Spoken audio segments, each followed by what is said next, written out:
ou não é burro, ou é só mal intencionado, e não tá nem... Porque não convenhamos, achar que o Valdemar tá aí pro Brasil é brincadeira. E o Brasil é isso. De um lado você tem os frouxos, tipo, esse advogado do presidente Bolsonaro, do Juca, etc., Valdemar da Costa Neto, as pessoas que têm o dever moral de defender publicamente o Bolsonaro contra as injustiças que ele vem sofrendo e mesmo assim não fazem. Do outro lado, você tem os chamados extremistas. Quem são os extremistas? Eduardo Bolsonaro, eu, o governo dos Estados Unidos, os caras que botam a mão na massa e mesmo sob constante crítica, realmente defendem não só o presidente Bolsonaro, como todo o movimento que ele representa. Um grupo, o dos frouxos, o Supremo Tribunal Federal já neutralizou. Não tem mais nada a temer dos advogados do Bolsonaro, do Valdemar Costa Neto, quando o assunto é responsabilização pelas violações de direitos humanos do Bolsonaro e dos demais réus no processo do golpe. O outro grupo, o nosso grupo, eu digo para vocês, continua a pleno vapor. E é isso que tem tirado o Supremo Tribunal Federal da zona de conforto. Esse incômodo faz com que eles reajam de várias maneiras para também tentar nos neutralizar. Eles congelaram todo o meu dinheiro no Brasil, cancelaram meu passaporte, me impediram de voltar à minha pátria, me ameaçaram de prisão, fizeram exatamente quase todas essas coisas com o Eduardo Bolsonaro, abriram novos inquéritos contra a gente, mas nada disso nos parou. E se nada disso nos deu certo, então o próximo passo do Supremo Tribunal Federal para tentar nos neutralizar qual é? Bom, a nova tática é a tática de terrorista que foi reportada pelo Igor Gadelha e pela Mônica Bergamo, um no Metrópolis e a outra no Globo. Não, Globo não, Mônica Bergamo foi na Folha, eu acho. Eu vou ler com vocês a reportagem da Mônica Bergamo que diz assim: Trump, Folha, levará Bolsonaro a papuda se aumentar sanções ao Brasil, dizem ministros do Supremo Tribunal Federal. E o que ela apurou foi o seguinte: ministros do Supremo Tribunal Federal reagiram com indignação à ameaça dos Estados Unidos de aumentar sanções ao Brasil depois da condenação de Jair Bolsonaro do PL. Deveria ter um vídeo, deveria estar na pauta aqui, antes do comentário. Condenado a 27 anos e 3 meses de prisão em regime fechado, o ex-presidente tem que começar a cumprir pena em uma detenção. Uma parte do STF, no entanto, entendia que Bolsonaro poderia ter a boa vontade do tribunal para receber um tratamento menos duro, dada a sua condição de ex-mandatário, a sua idade de 70 anos e seus problemas de saúde. O aumento das sanções, dizem esses magistrados, inviabilizará qualquer tratamento diferenciado, já que o filho dele, Eduardo Bolsonaro, está envolvido diretamente no que considera uma chantagem contra o STF e o próprio país. Tanto ele quanto o pai estão sendo investigados pela Polícia Federal por tentativa de obstrução da justiça e coação no curso do processo. O presidente Donald Trump, dizem, acabará conseguindo o inverso do que pretende, levar Jair Bolsonaro ao complexo penitenciário da Papuda em Brasília, o que até agora é considerado menos provável pelo STF. Como mostrou a coluna, esse é um dos maiores receios do ex-presidente, que teme ser maltratado no complexo e também ficar sem acesso a um bom atendimento médico. O Igor Gadelha, por sua vez, reportou o exato mesmo fato. Essa, então, é a nova estratégia dos terroristas do Supremo Tribunal Federal. Ameaçar jogar o presidente Bolsonaro em uma prisão comum, sem tratamento médico, caso haja novas sanções contra o Brasil. E a minha resposta a isso é exatamente a mesma que eu dei ao Igor Gadelha. Os Estados Unidos não negociam com terroristas, mesmo que eles tenham reféns. As medidas continuarão vindo, podem ter absoluta certeza. Eu digo mais, essa estratégia de fazer reféns não acabou bem pro Hamas. Então, eu, Paulo, não recomendo o mesmo curso de ação do Hamas. O secretário de Estado, Marco Rubio, sobre quem nós falaremos logo mais, disse, por exemplo, que Israel tem completo apoio dos Estados Unidos em seus planos para resgatar os reféns e destruir o Hamas. É assim que a América lida com terroristas que fazem reféns. E antes que venham me acusar de algo, vejam que não é o Paulo Figueiredo que diz que o Supremo Tribunal Federal e os seus ministros estão incorrendo em um crime. Quem diz é a Convenção Internacional das Nações Unidas contra a tomada de reféns, que tem em seu artigo 1º o seguinte estabelecimento: toda pessoa que prender, detiver ou ameaçar matar, ferir ou continuar a deter outra pessoa, daqui por diante denominada refém, com a finalidade de obrigar terceiros, a saber, um Estado, uma organização intergovernamental internacional, uma pessoa física ou jurídica, ou um grupo de pessoas, a uma ação ou omissão, como condição explícita ou implícita, para a libertação do refém, incorrerá no crime de tomada de refém, dentro das finalidades da presente conversão. 2. Toda pessoa que A. tentar tomar refém, ou B. agir como cúmplice de alguém que tome ou tente tomar refém, estará igualmente incorrendo em crime dentro das finalidades da presente conversão. Entendam, portanto, o quão fundo é o poço que o Brasil chegou. O Supremo Tribunal Federal e seus ministros, ao afirmarem que mandarão Bolsonaro para Papuda caso mais sanções americanas sejam aplicadas, estão incorrendo em uma tomada de refém, que é uma conduta internacionalmente reconhecida como criminosa e violadora de direitos humanos. E há 8 anos, se você me falasse que nós teríamos uma notícia de que uma fala de que os ministros do Supremo Tribunal Federal estão barganhando o destino de um preso político para que não sofram sanções por violações de direitos humanos, eu, Paulo, talvez nem acreditasse. Mas não satisfeitos, eles ainda vazam as exigências da barganha para os maiores veículos de imprensa no Brasil para agirem como seus porta-vozes. Seus porta-vozes. E é exatamente isso que está acontecendo no país.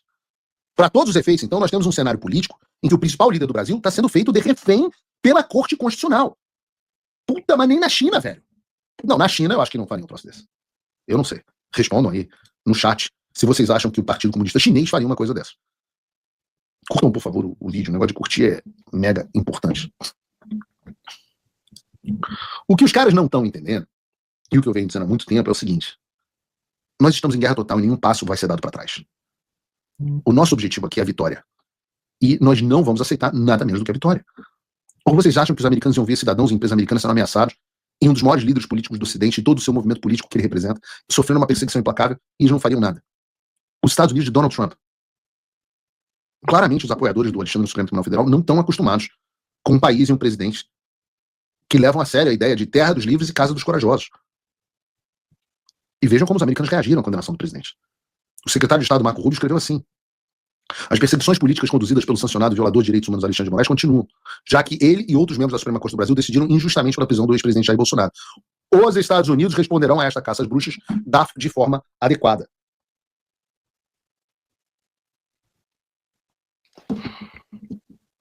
O vice-secretário de Estado, Christopher Landau, citou o Rubio e disse o seguinte: os Estados Unidos condenam o uso da lei como arma política. Como advogado, diplomata e amigo do Brasil, me dói ver o ministro Moraes devastando o Estado de Direito, levando as relações entre as nossas duas grandes nações ao ponto mais sombrio em 2 séculos. Enquanto o Brasil deixar o destino de nossa relação nas mãos do ministro Moraes, não vejo solução para essa crise. O subsecretário da diplomacia americana, Darren Beattie, também se pronunciou: os Estados Unidos condenam o uso da lei como arma política. Não, esse é a mesma citação. Volta para cá. Volta para a Embaixada dos Estados Unidos, Bruno. Eu acho que eu errei o texto do teleprompter.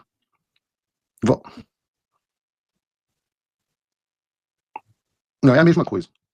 Esse não foi essa fala não é a do Darren Beattie, que também se pronunciou. Só uma falha na produção, mas o Darren Beattie também se pronunciou. A Caroline Leavitt, ou Caroline, acho que Caroline, que é a secretária de imprensa da Casa Branca, a pessoa responsável por falar para a imprensa o que o Trump quer que seja dito, compartilhou um artigo de opinião do Wall Street Journal sobre como o presidente Bolsonaro está sendo vítima de uma perseguição judicial. Além deles, no Legislativo, o deputado Rick McCormick se pronunciou dizendo: ontem um painel manipulado de 5 juízes que incluía Alexandre de Moraes, um violador de direitos humanos sancionado e notório inimigo de Bolsonaro, o ex-advogado pessoal de Lula e o ex-ministro da Justiça Lula, condenou injustamente o ex-presidente Jair Bolsonaro por suposta conspiração de golpe apenas por questionar a integridade da altamente contestada e totalmente eletrônica eleição de 2022 no Brasil. Vejam que o Rich McCormick, num nível muito superior aos advogados do presidente Bolsonaro. Sentenciaram-no a 27 anos de prisão e o impediram de concorrer à reeleição em 2026. Tudo isso sem uma única prova de que ele seja culpado de qualquer crime. Esses criminosos da Suprema Corte do Brasil não merecem ser chamados de seres humanos decentes, muito menos de ministros. Nenhum respeito. É assim que se trata. É assim que se trata, é exatamente assim. Por que, meu Deus? Por que tanta diferença civilizacional entre Brasil e Estados Unidos? Continua o Rich McCormick. Apenas um juiz do painel, o ministro Fux, que não é amigo de Bolsonaro, inclusive nomeado pela Dilma, teve a coragem de chamar a acusação contra Bolsonaro pelo que o mundo já sabe o que ele é: uma guerra jurídica voltada a destruir um homem inocente, encarar um grande líder político pelo resto de sua vida e punir milhões de brasileiros amantes da liberdade por apoiarem o candidato da sua escolha e questionarem a integridade das urnas eletrônicas do Brasil. Como destacou o secretário Rubio, os Estados Unidos não tolerarão a continuação da descida do Brasil ao totalitarismo. A América está ao lado do povo brasileiro, a justiça está chegando e tenham certeza, Moraes e todos os que permitem seus abusos no STF e no Congresso brasileiro serão severamente punidos. Vou repetir de novo. Moraes e todos os que permitem os seus abusos no STF e no Congresso brasileiro serão severamente punidos. O mundo está observando.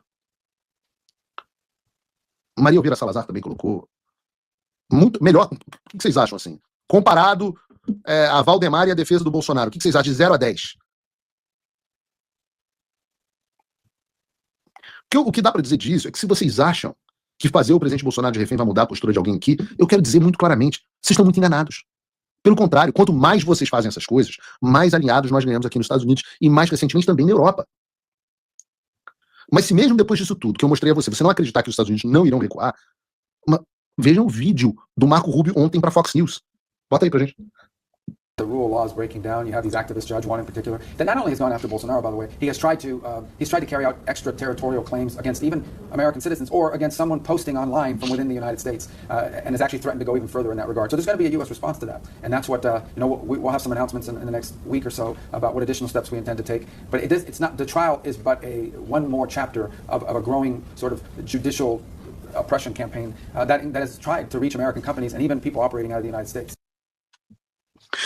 Eu digo que o nosso trabalho aqui é informar o governo dos Estados Unidos sobre o que está acontecendo no Brasil. Pela fala do secretário Rubio, eu acho que ele está bem informado sobre o que vem acontecendo no Brasil, né? Acho que ele está sabendo direitinho o que está acontecendo, né? E agora, a gente está falando do homem que é o responsável pela política externa dos Estados Unidos. Ele está dizendo textualmente que o Estado de Direito no Brasil, o império da lei, o rule of law, o Estado de Direito, está se desintegrando e que vai haver uma resposta dos americanos a isso. Ora, esse cara, abaixo do Trump, é ele que decide quem vai ser sancionado, como vai ser sancionado, quando essa sanção vai acontecer. E não mais, acabou o tic-tac do Paulo Figueiredo. Segundo ele, nós teremos o anúncio de algumas medidas na próxima semana, ou alguma coisa assim, sobre as medidas adicionais dos Estados Unidos contra os violadores de direitos humanos no Brasil. O que o Rubio está fazendo? Tic. Meus amigos, não sou eu mais que estou dizendo.